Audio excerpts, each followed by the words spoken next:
So thank you so much for joining me. I just want to start with a quick disclaimer. We're going to be just talking about life decisions and things like that. Today is everything that we say here is educational, so and not directional. I want you to know that it's data and not direction. So we're going to give some advice or some encouragement, but certainly it's not direction. So by virtue of you staying online now and being part of this, you understand that today's about education, and you're adults and you make your own decisions and you agree or disagree with your own life. So I like webinars. It's very HSP friendly because you can be home, right? You can be in the comfort of your own home. And so we're going to move through just some of the basics. We're going to cover some of the basics and then go a little bit in depth, and at the end give you some opportunities to ask questions. So if you want to save them to the end, you can, but please, again, feel free to either wave during it or put them in the text box there as well. Okay, is there any questions before we continue, or you're all okay? If you're okay, give me the thumbs up, those on video. Fantastic.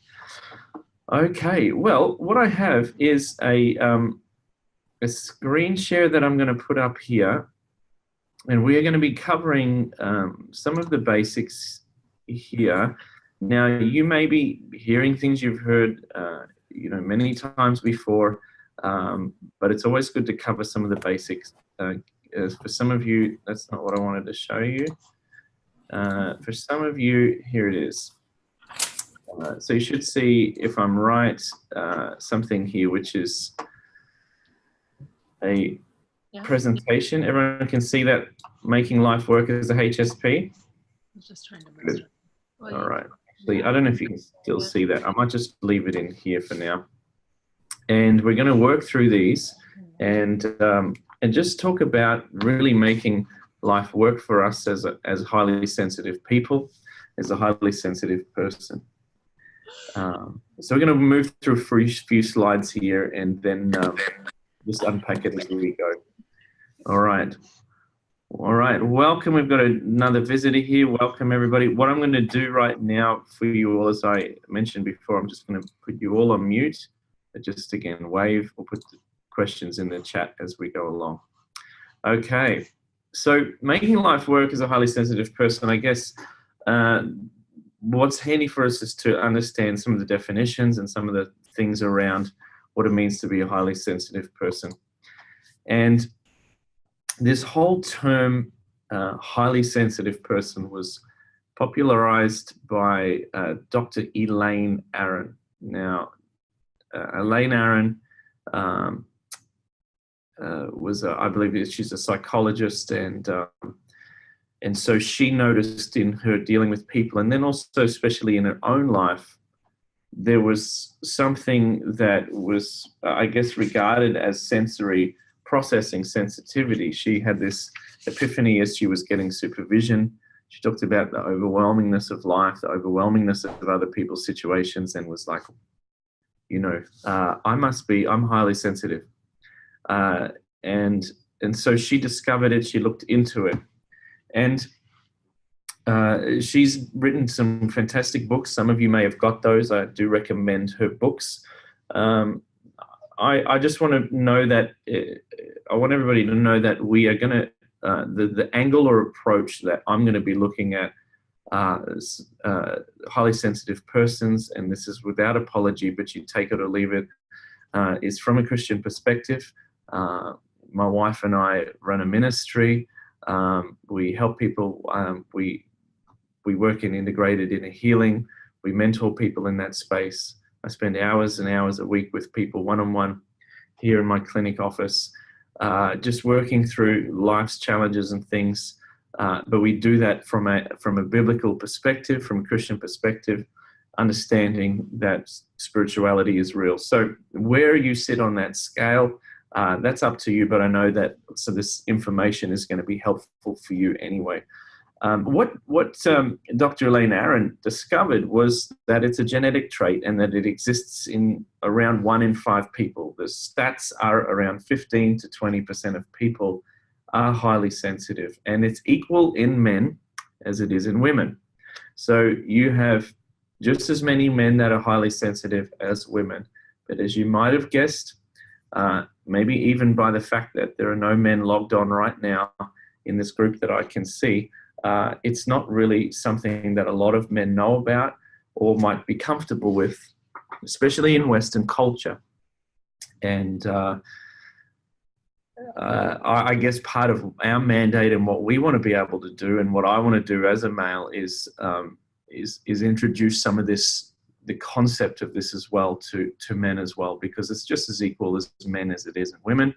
It's just that a lot of men that are highly sensitive have squashed the gift, have pulled that trait back, manage it aggressively, and haven't been able to embrace it, enjoy it, and often, especially in the West, have felt misunderstood. They might have been bullied. All sorts of stuff happens if this is part of your genetic trait.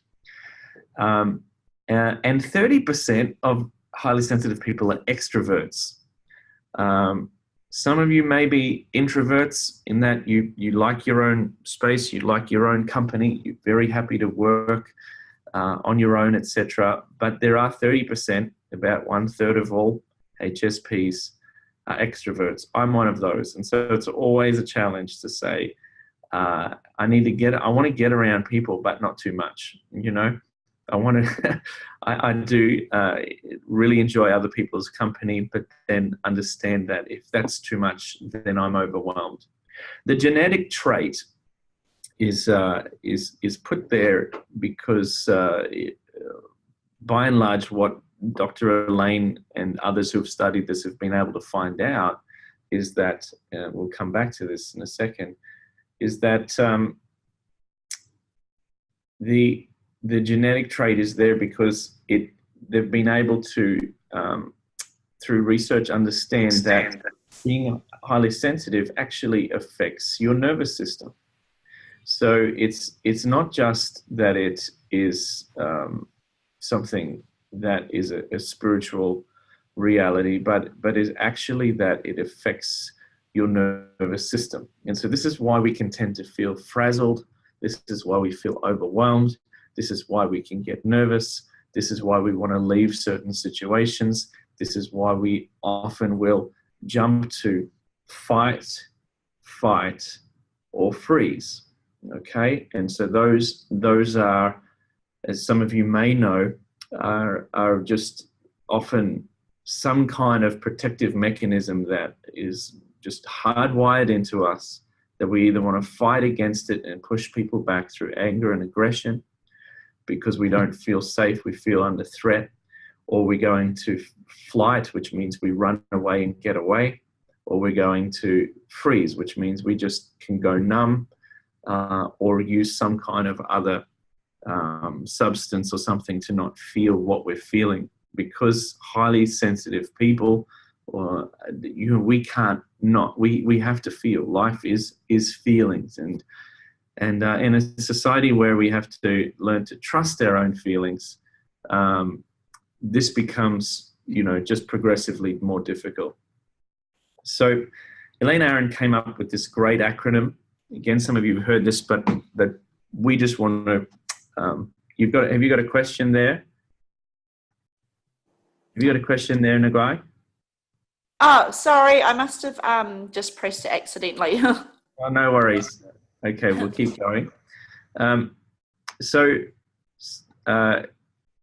This acronym here we see is DOES. Okay, and so this is what she has said. It stands for DOES, and these are familiar. These are common with all people that are HSP. And when I'm unpacking this with people in a counseling office or otherwise, I might not just say, hey, you guys highly sensitive. I'll say, hey, does life look like this for you? Do you tend to process things really deeply? Okay. Do you have to overthink? I saw a meme the other day. Somebody had put up for highly sensitive people and said, oh, just give me a minute and let me overthink that. And so there's often this part of us that says, oh, I just need to overthink that. I need to think about that deeply.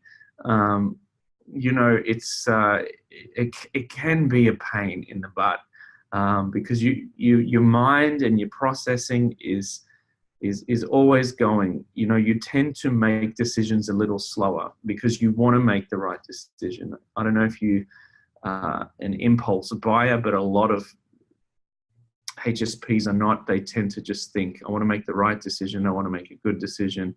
And so in order to do that, you just take time. Now, once you might decide that this is a good decision, the next time you have to make that decision, you're going to make that a lot quicker than others. But you have to process that. You think about things deeply. You care. You think about the world. You think about others. You think about yourself. You think about spirituality and life. This is just part of being highly sensitive. And it's really, really important. It's a lovely trait and a lovely gift, because we get to think deeply. And if we can think deeply on things that are maybe good, positive, righteous, true, then we're always going to be able to even, you know, understand things more deeply and see the rich and depth and the depth and richness of things a lot quicker than and more a wonderful way than others as well. The second part was is this O for overstimulated or overwhelmed. So the other side of that is underwhelm. Okay, so underwhelm is when we get underwhelmed. We find that we are bored pretty easy. That's the worst feeling. I don't know if some of you can relate, but we have this bandwidth, and I use this. You may have seen a video I put together once on an elastic band. Yeah, and so if you use an elastic band, I don't think I have one here. I used to have one. Oh, I've got one right here. So let me just switch over here for you and unpack this a bit. So I have an elastic band here, and right now is about its maximum. Okay, if I was to pull this any more than I have now, I know it would break. Okay, so you have to imagine here on my ring finger hand, this is overwhelm. And on the hand with my watch, this is underwhelmed. So this is too much and this is too little. This is too much stimulation. This is I'm too bored.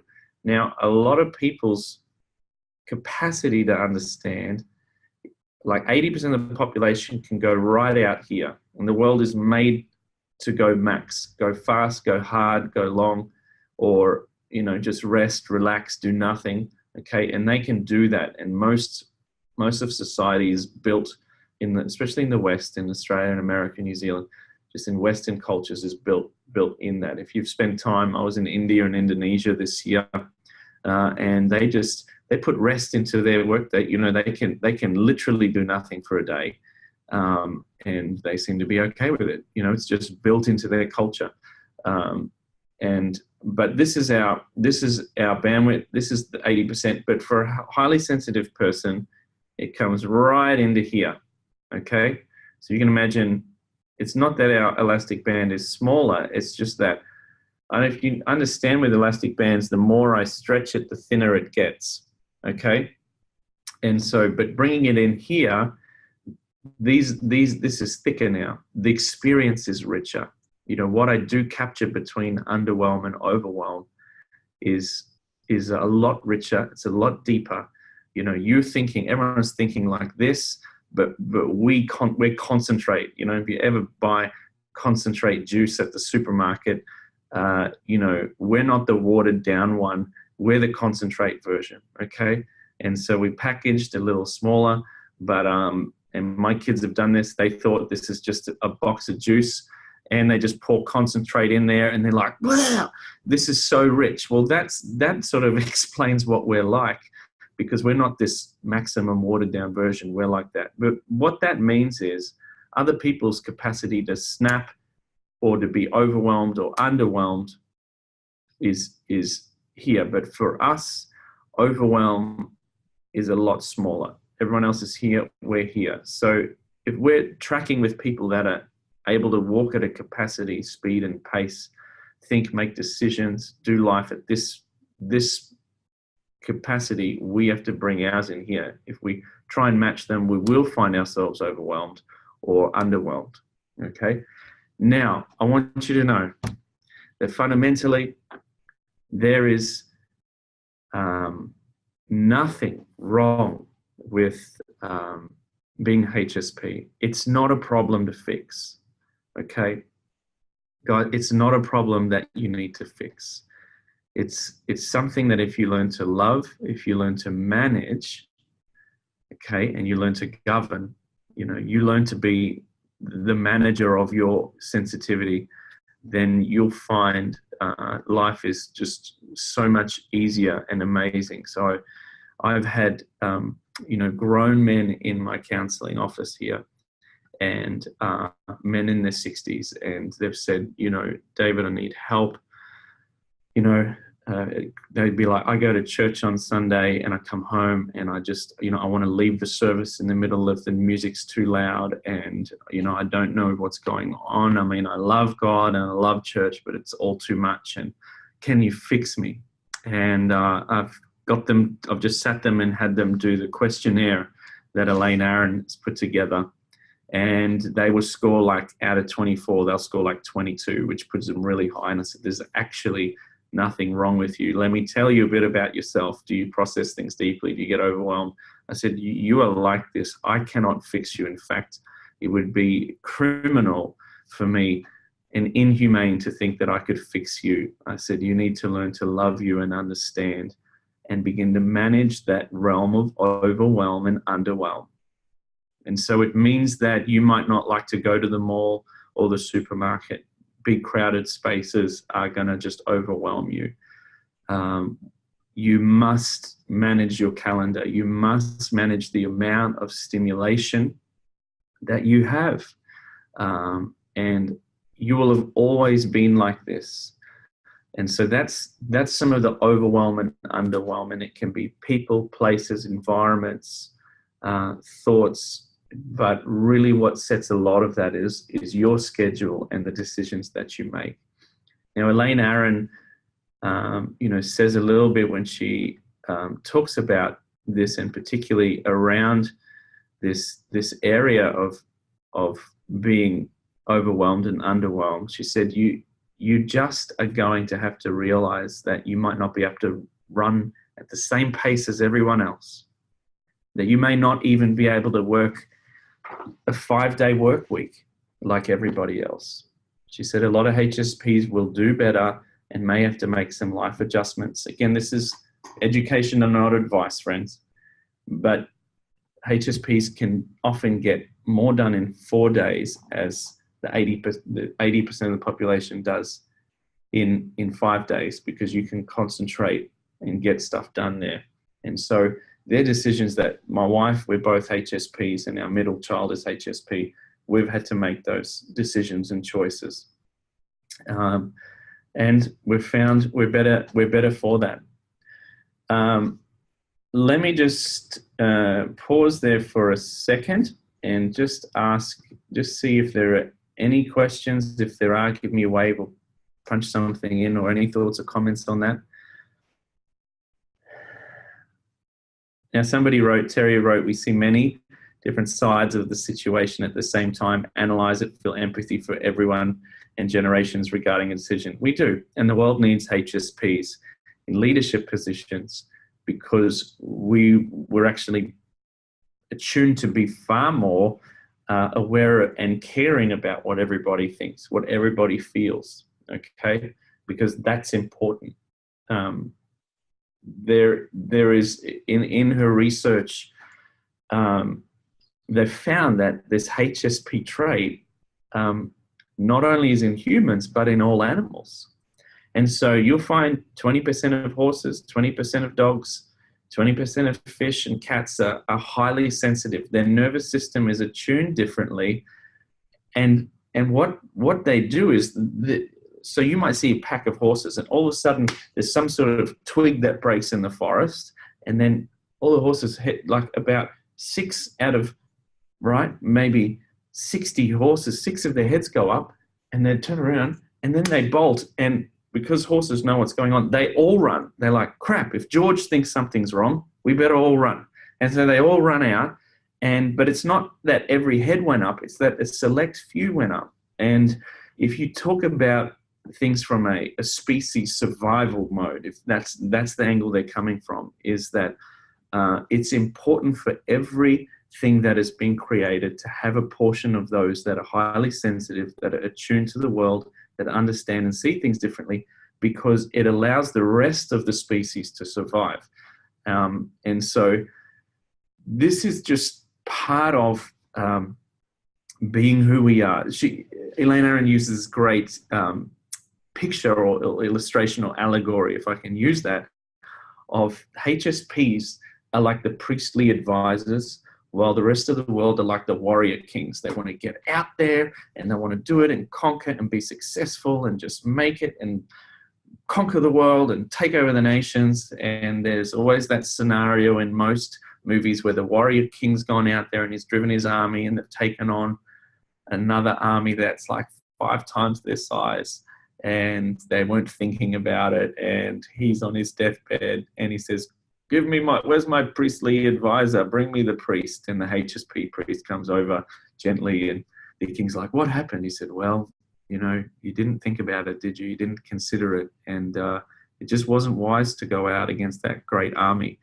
And he said, I knew this before it began, didn't I? I told you. And so that's the role that we play as the sort of priestly advisors, because we do analyze, we have empathy for everybody.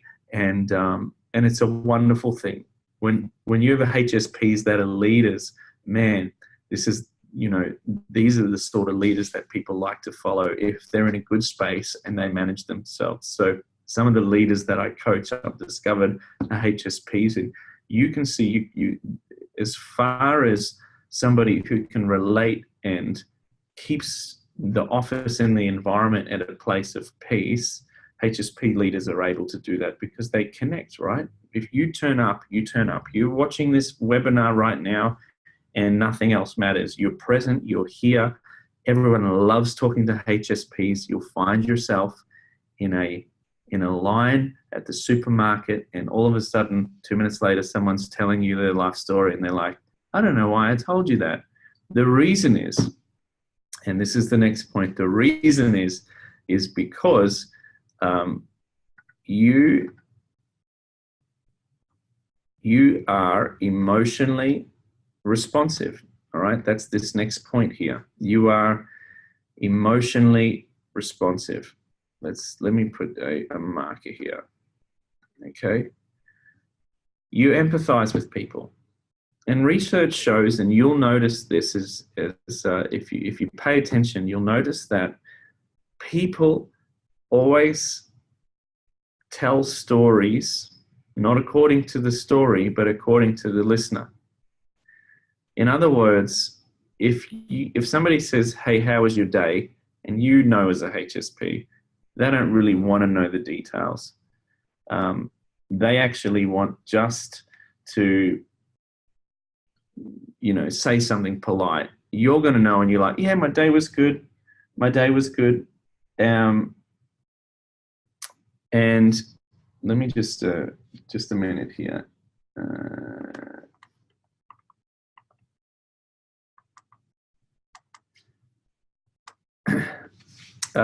My day was good, but I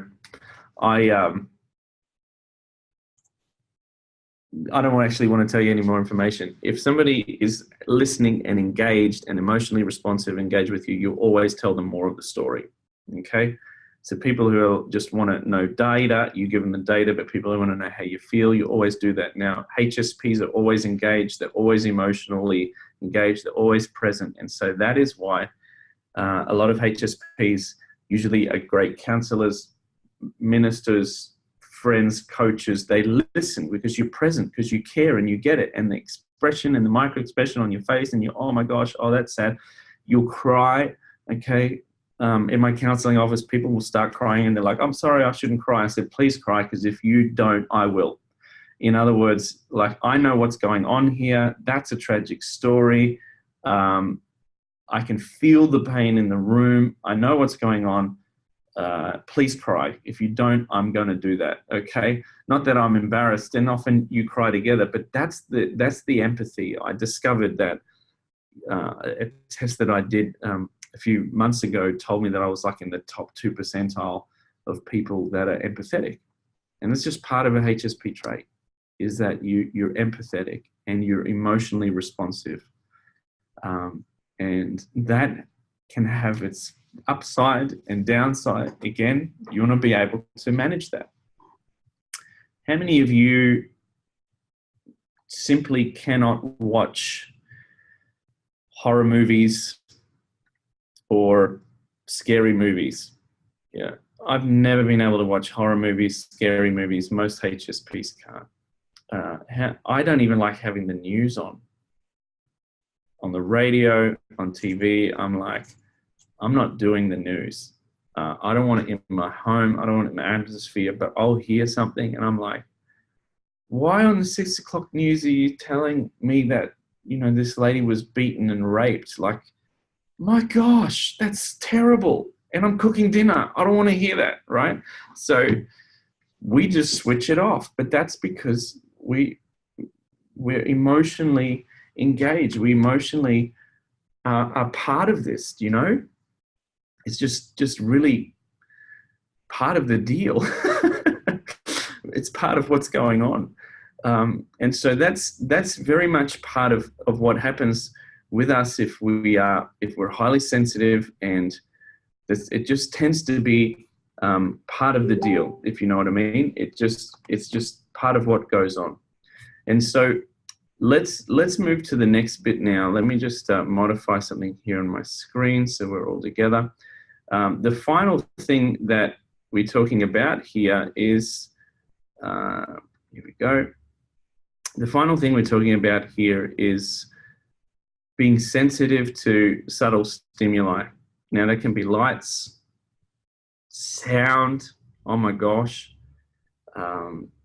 noisy kids at home, noisy environments, a noisy church, a noisy mall, a noisy party.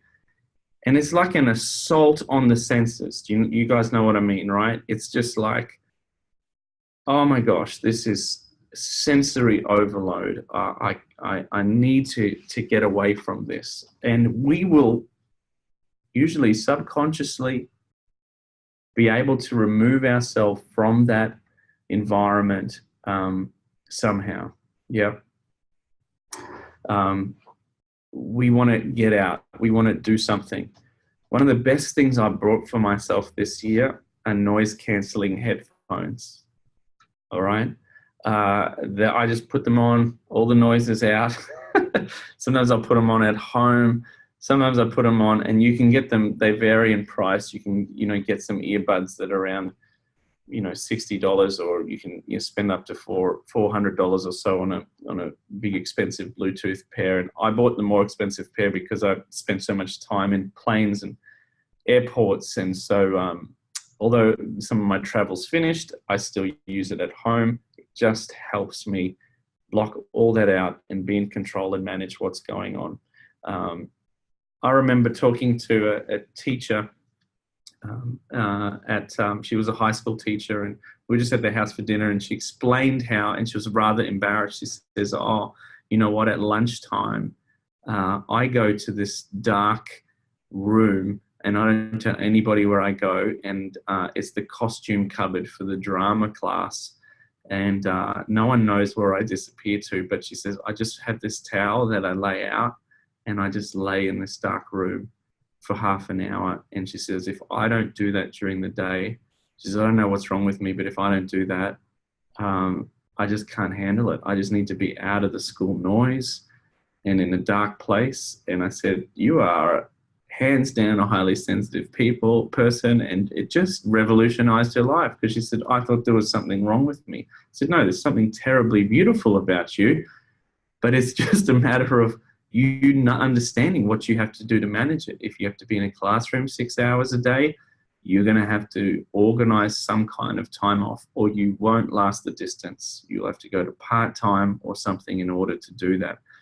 And sometimes we just need to have those discussions with our partners, with people that we live with. For my wife, it's the shower, just a hot shower. You know, we'll burn through a bottle of gas a month because the showers are longer, but it's an investment we make because that's just her space in the with the water there. It's soothing. She can think. It's quiet. She locks the door. The kids don't come in. It's just her space, and there's nothing wrong with that. And so I've had to learn, hey babe, you know, maybe just go take a shower, take your time, I'll take care of the kids. Or, you know, she'll say to me, honey, just put your headphones on and just lay down in the bedroom and close the blinds, and just, you don't have to sleep. And so we help regulate one another, because we'll notice when we get frazzled. We're in a bit of a bonus that we're both highly sensitive. If you're with others that are not, because I guarantee you will, if you go to a party and the party goes for 5 hours, you'll be in a deep and meaningful conversation for 2 hours, and then you'll probably have had enough. Yeah, and you want to go home, right? Some of you laughing like I'm reading your mail like some prophet. It's just so common. And you just want to be able to do that. I want to get into a D&M. I don't want any chit chat. I don't want any surface talk.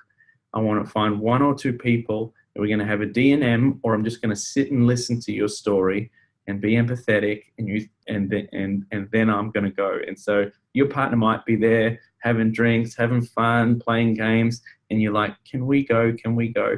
And so they're like, come on, it's only just started. Like, yeah, but it's too much, you know. And then whatever that looks like when you crack it, you know. And so you have to have those discussions or manage what that looks like with your partner. Practically speaking, I know some people that just take, if it's not too much of an inconvenience, they take 2 cars to the party. They'll take 2 cars to an event because the HSP has to leave early. And they're both okay with that, because if the HSP has to stay on, then the partner has hell to pay. And then the next day's a write-off because you're overwhelmed and trying to recover. Anyone know what I'm talking about? And then same with church. Some people will go to church. What they tend to do is, I know some people that will actually turn up late, intentionally be late into turning up at an event, to turn up late at church when some of the fast, loud songs are finished, and then leave early as well, or they turn up early and then leave early because they don't want to have to talk and engage with 100 people there. And so I've spoken and counseled pastors and their wives, and she's HSP and he's not. And I said, so let me guess, after the service on the Sunday, you just want to go home and nap and crawl up in bed and not come out for the rest of the day? She's like, absolutely. And I feel guilty. I said, well, the thing is, your nervous system's overwhelmed. And so they're like, what? So there's ways that we have to manage. So that couple now, they take 2 cars to church, and she's able to leave whenever she has had enough, you know, and he understands that. And because, you know, when that wasn't the case, she'd be angry, she'd be overwhelmed, she'd be over emotional, and it didn't help anyone. So she comes and goes as she pleases, and it's no big deal. And she's blessed other women and men to say that if you're highly sensitive and you're overwhelmed, you know, go. I remember, and we discovered this a little bit too late, is that is with our son, our middle son. He's highly sensitive, and we went to a church which was big lights, camera, action church, and he called it the scary church when he was 2 or 3. It was scary. We'd come up and he'd be holding so tight, you know, and not want to go to anyone. And well, I'm thinking, is he seeing demons or what? Well, I know now that just the whole environment was an assault on his senses. And the other 2 kids were fine, but for him it was like, oh, and he couldn't manage. He couldn't self-soothe. He wasn't in control whether he got to leave or not, because that was all up to us. And we moved to this more quiet, more subtle. They didn't turn the lights off. It was just airy and breathy and environmental. And he was like, this is a lot better. And so part of the reason we moved to church was because I didn't want it to be traumatic, right, for my children. But the same could go to taking your child to a mall or to the kindergarten or wherever that is, if you do that. And when I talk about kids, we have to remember, if you're highly sensitive, you would have been that kid too. Yeah? Does everyone remember times and moments where they were like, that was me. No wonder I hated that. No wonder I didn't do that. So that goes through the does there. They're the common sort of traits there. Again, let me say, this is something we manage. It's not something to fix. If HSPs, we have a greater opportunity to be more bravely authentic, more of ourselves. I think it's always important for us to find other highly sensitive people that we can connect with, because you just get each other. This is a tragedy. A lot of highly sensitive people, if you don't know you're like this, you just feel lonely. You feel misunderstood. I felt terribly misunderstood as a child. Is it acceptable for a 9-year-old boy to watch a kid in the playground get bullied and just stand there and cry because you feel sorry for him? Yeah. Is it acceptable for a highly sensitive kid to, I remember talking with one guy, and he remembered as we were praying together and, walking through stuff, he told me a story of how in his class, when he was about 11 or 12, this boy in his class got the news, and they were a bit stupid about this, but they just had told this kid, hey, can we see Jonathan, and just stood him at the door, and everyone could hear, but because the police had come with the principal and said, look, I'm sorry, Jonathan, but your father's just been killed in a car accident. And the whole class could hear, and this boy just remembered the trauma that he felt. He wasn't the boy, but he just felt for his friend and started to cry, and then people were like, what are you crying for? It's not you. And so he was told off for his own empathy. Just, can anyone relate? Like, it's not you, but we just have trouble separating who we are from the other person. But if we can embrace that and be bravely authentic and be brave in what we do, then the world's going to be a better place. So find other HSPs. Destroy any idols of strength. I put a little thing up on Facebook a couple of days ago. Really, in our culture, strength, overcoming and being strong and brave and courageous and all that sort of stuff it's elevated to a place really of idolatry. We've made an idol and of our own strengths. And you know what? This is an ancient trait. You think of an old, take an American Indian tribe, and let's say they're really fast runners. Well, of course, the thing on top of their totem pole is going to be a cheetah or something that runs fast, okay? So we always idolize our strengths, okay? That's generally the way it works. But don't make an idol of strength in your own life, because it tends to have us trapped into not being able to be authentic. Not to say that we are weak, but we have to understand that there's nothing wrong with being gentle. There's nothing wrong with being highly empathetic. There's nothing wrong with being frail. There's nothing wrong with saying, I know you can work 5 days a week, and I know you can do this and that and the other, but I can't. And I'm not ashamed of that. I'm not ashamed of the fact that my limitation and my bandwidth isn't as wide as all yours, but it's down here. And so it's important for us to be able to destroy and then confront things that are actual idols.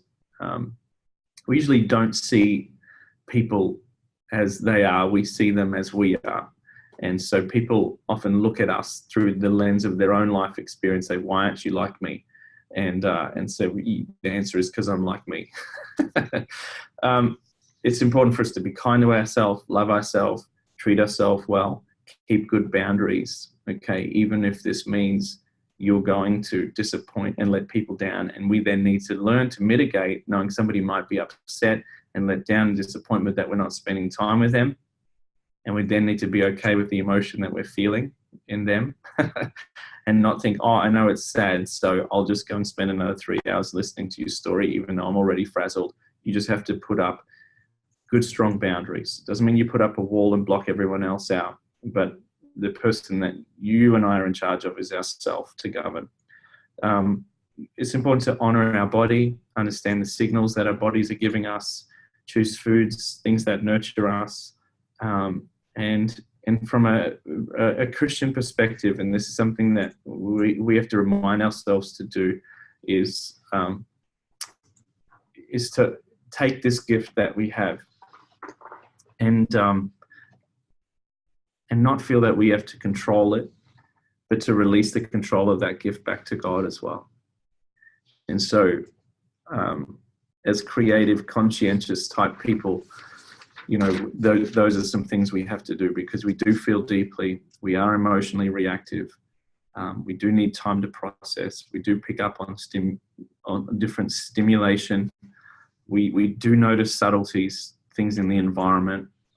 Embarrassingly, if we've gone with friends and I'll say, hey, have you had a haircut? And she's like, yeah, thanks for noticing, David. Steve didn't notice for a whole week and you've just noticed. See, Steve, David knows. And I'm like, well, I notice these things around people. I'm not hitting on your wife. I'm just saying you had a haircut, right? It's just sort of, but because you notice these things, yeah.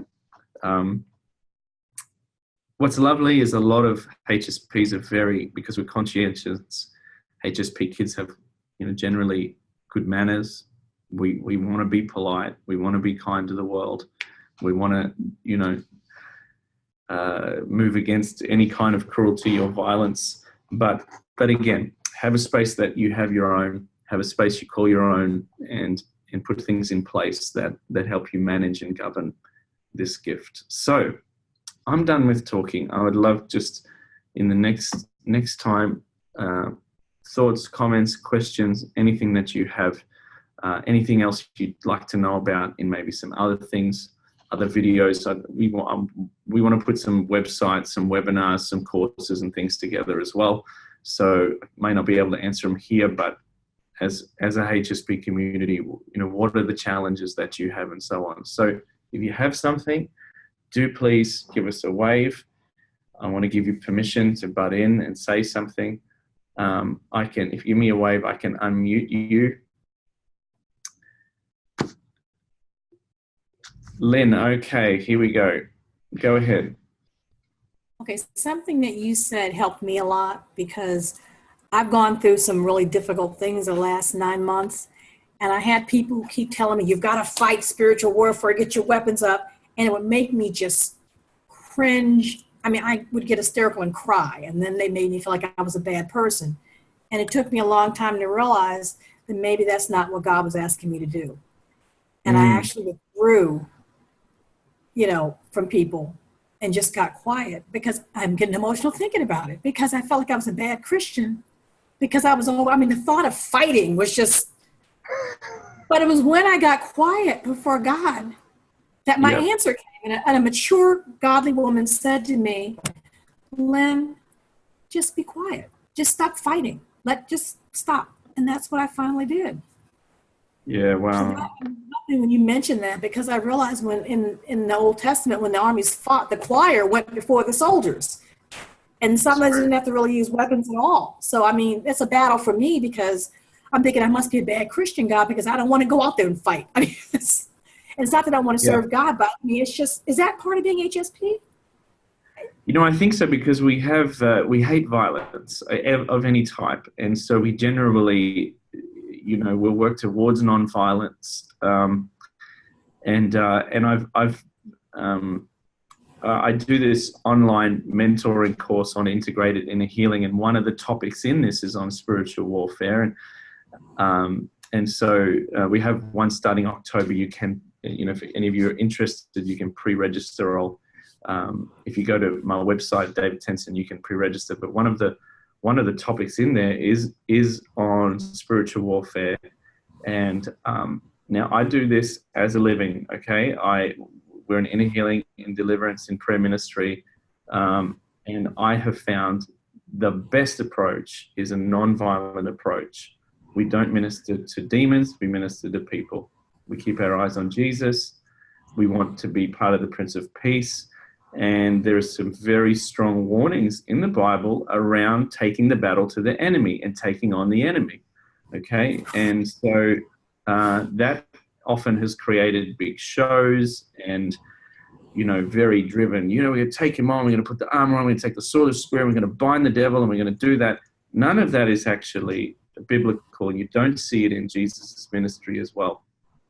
In Jude, in Zechariah, in some other scriptures, there is a simple term that I use in any kind of, you know, I don't even like to call it deliverance, although that's what it is, but it has these things, basically setting people's hearts free from demonic or attachment to evil, and that can be, you know, that's a whole other subject, but we just simply say, the Lord rebuke you. Because it's the Lord that does the judging. It's the Lord that has the power. It's the Lord's authority. And, you know, in Luke 10, when the disciples come back after casting out demons and fixing things, Jesus is like, don't even celebrate the casting out of things. Celebrate the fact that your name's in the Lamb's book of life, and that order and peace are coming into homes. And so there's a guy by the name of Brad Jerzak, who's an interesting theologian around nonviolent atonement, all sorts of stuff. And he said he spent years in deliverance in the Vineyard movement. And, you know, people come out the front and he'd shout and he'd tell me your name and get out. Well, he said the light went on when his little son came up to him after he'd switched. He'd gone to something far more effective in healing and got to the root of the problem instead of dealing with the cause. And he said, I remember my son came up to me and said, Daddy, I'm so glad you don't shout at people anymore. You were so scary to watch at church. And it is violent. And so it's very HSP, but I think it's actually really clever and unnecessary. It's a good show, and you can tell other people who are driven to want to go and do that. It's like, I'm gonna wake up and do 100 push-ups every day and tell everybody about it. Well, that's fine, but, you know, I don't need to do 100 push-ups. Like, my job doesn't need me to do. I guess does that make sense? So yeah, the warfare, it's gentle, it's creative, and the Lord does the job, and we just co-labor with him in that. Thank you. Yeah, that's great. Thanks. That's a really good thing. So you don't shy away from dealing with the enemy and evil. You just employ better strategies that are HSP friendly. All right. Yeah, anyone else? Go on, Lynn. That's what I noticed in the book of Acts, because I was just trying to find answers, and I noticed a whole lot more prayer before something happened, you know, and it wasn't them making it happen. It was them praying and the Holy Spirit guiding them to meet this person, talk to that person, confront. But that's when I realized I was doing the right thing, which was not to think I had to go out there and attack everything that was coming at me. Sometimes you have to just step back and pray and let God guide you or take care of it for you. Yeah. There's a book by a guy called John Paul Jackson called Needless Casualties of War. There's a few other books in that sort of arena. And there, you know, includes some tragic stories of people that went on in intercession, prayer, or deliverance, and took on things that they didn't have personal authority, jurisdiction, or wisdom to take on. And, you know, one of the girls in the story died, and it's just very real. I don't muck around with it, and I cringe when I see people go after it. You know, my HSP-ism cringes even more because I'm like, stop doing that. You know, but we like the show. I just don't like the show that, I don't like, you know, with that. So. All right, cool. Any other thoughts, questions? Give us a wave if you do. I'll unmute you. Somebody said conflict is difficult for HSPs. I notice if I get really overwhelmed, it affects my physical health. I have to get away, stay away, spend time in peace and presence in order to feel better. Absolutely. You should feel no shame in getting away and doing that, because conflict is a real challenge. Conflict and confrontation for HSPs is a challenge, because we're so conscientious. We're aware that person's angry, and because we're empathetic, we feel their anger already, and you're thinking, if I push against that and that anger increases, I'm going to be even more uncomfortable. So we'll often be complicit, or we sacrifice ourselves in order to appease that person. It's a challenge for HSPs. to navigate that space.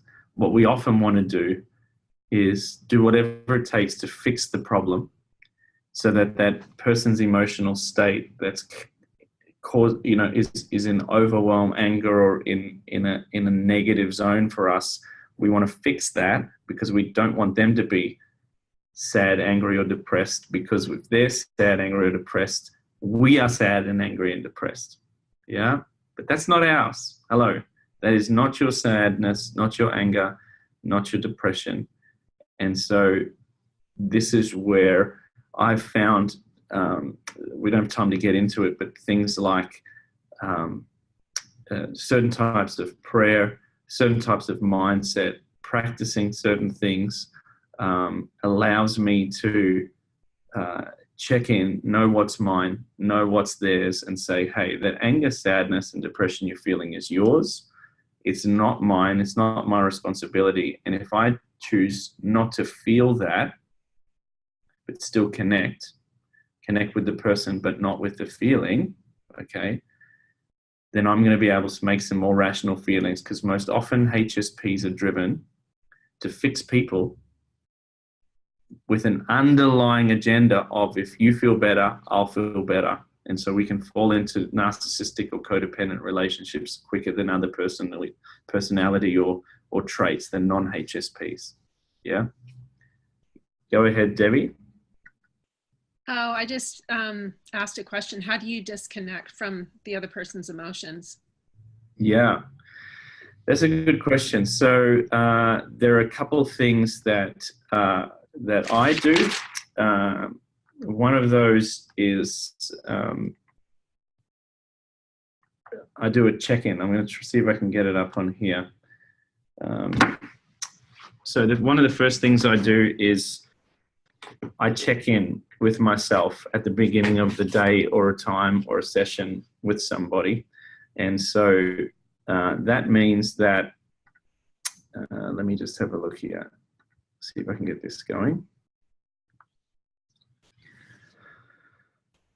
All right, you should be able to, you can obviously see that, guys. So one of the things I do is a check-in, okay? And I'll do this at the start of a day.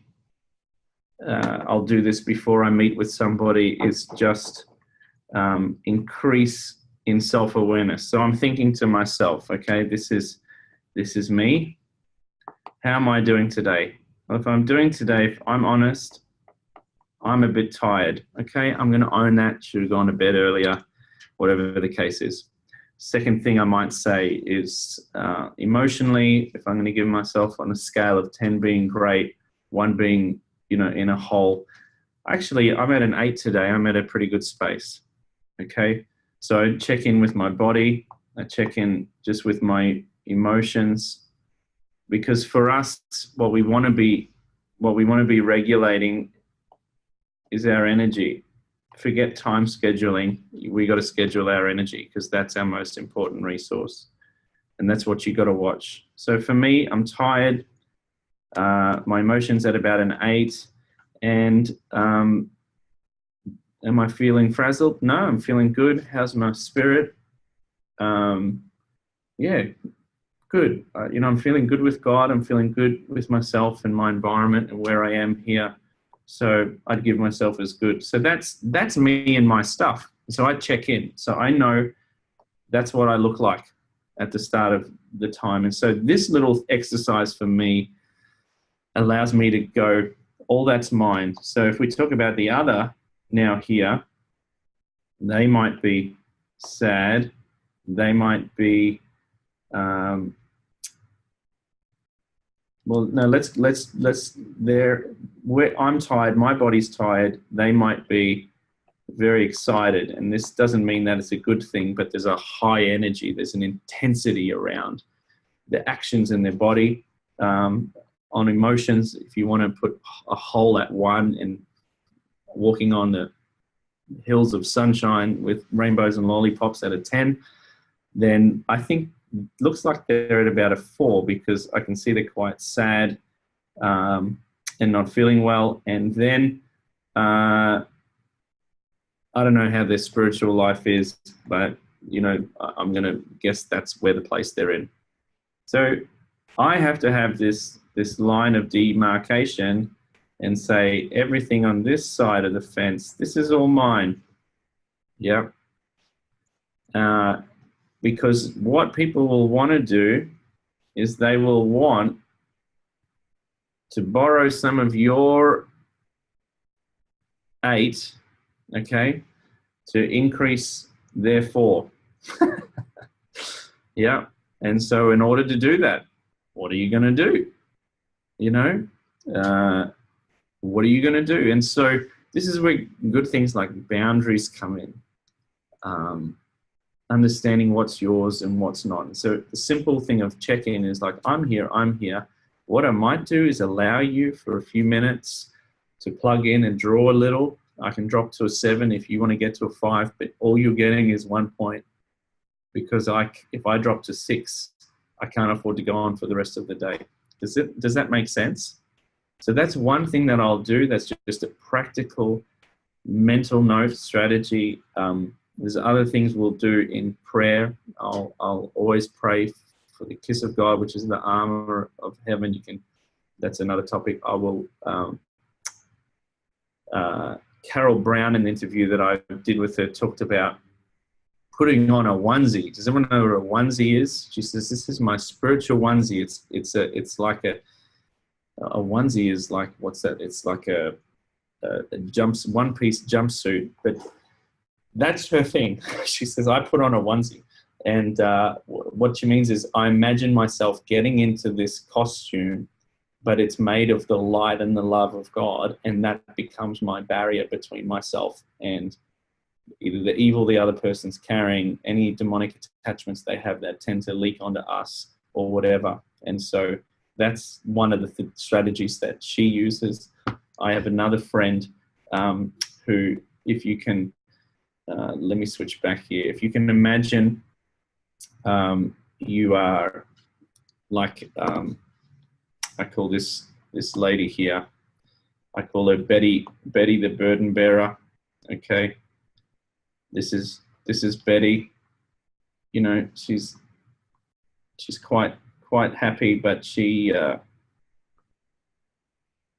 just picks up a lot of stuff. Yeah, she just picks up a lot of stuff in her environment. Say hi to everybody. So that's what she's like. But what people have to realize that the spirit, okay, New Age call this their aura, but their spirit actually, has a field, has a sphere. The Bible talks about dominions and spheres that we have. And so the way that my friends talked about it is, she said, I imagined that I had this antenna on my head, okay, and it would have this field here that would pick up all sorts of different things in her environment. It could be the house next door. It could be other people in her family.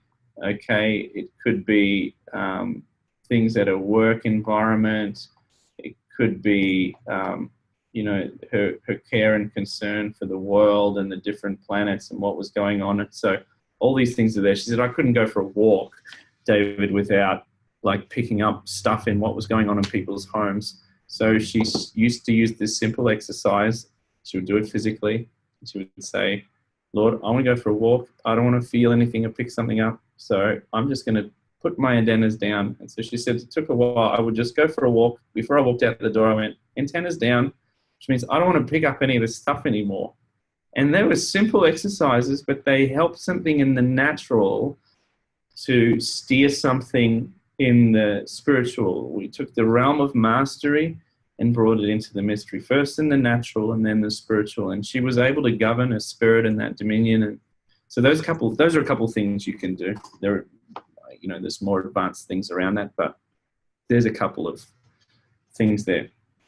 Any last comments? Somebody said, is that why we tend to be fixers? How do you disconnect from their emotions? Yeah, sort of answer that. We do tend to be fixers. And if a gifting is redeemed and good and brought to God and handed over and you can manage it, you're a great healer. So many HSPs end up in healing roles.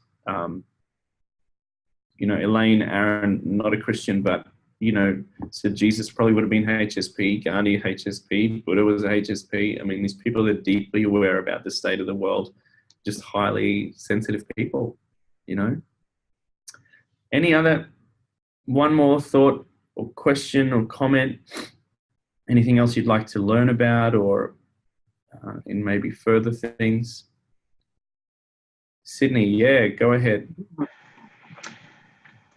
Okay, so it was very liberating when you said we don't need to be fixed, but something needs to be done so that we can manage, because we do have calls, we do have destinies, we do have gifts, we have family, we have life. That is definitely overwhelming. And I've listened to a lot of your stuff, and it has helped so much not feel like it's the defect of me. It is a gift, not fully redeemed, obviously.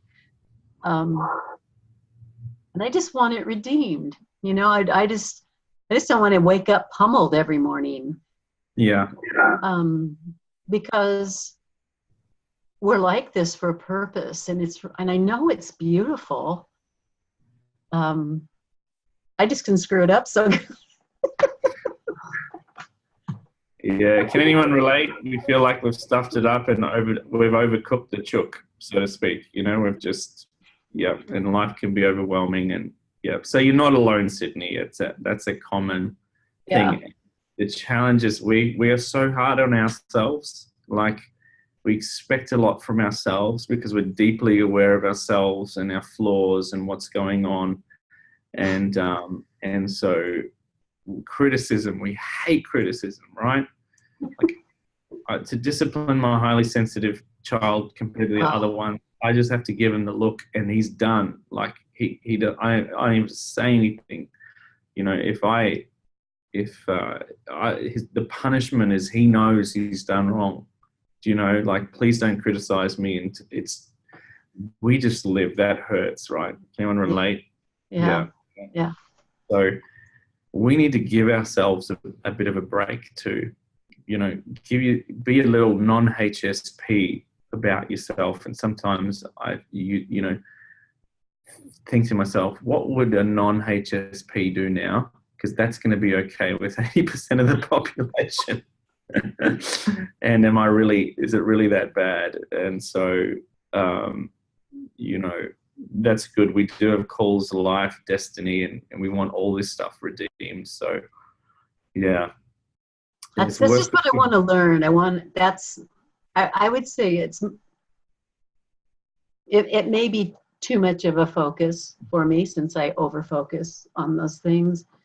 But I'm passionate too in my heart about being good with me and sharing the good, and even just letting somebody else know it's just a trait. It's not a flaw. Exactly. That's so huge, just to know I'm not a goof, and I know I'm goofy, but I'm not a goof. And to let other people know that. Yeah, exactly. That's what I want to learn. I really want to learn it really bad, really fast. No. Good. I'm glad you're hungry. That's good. Thanks, Sydney.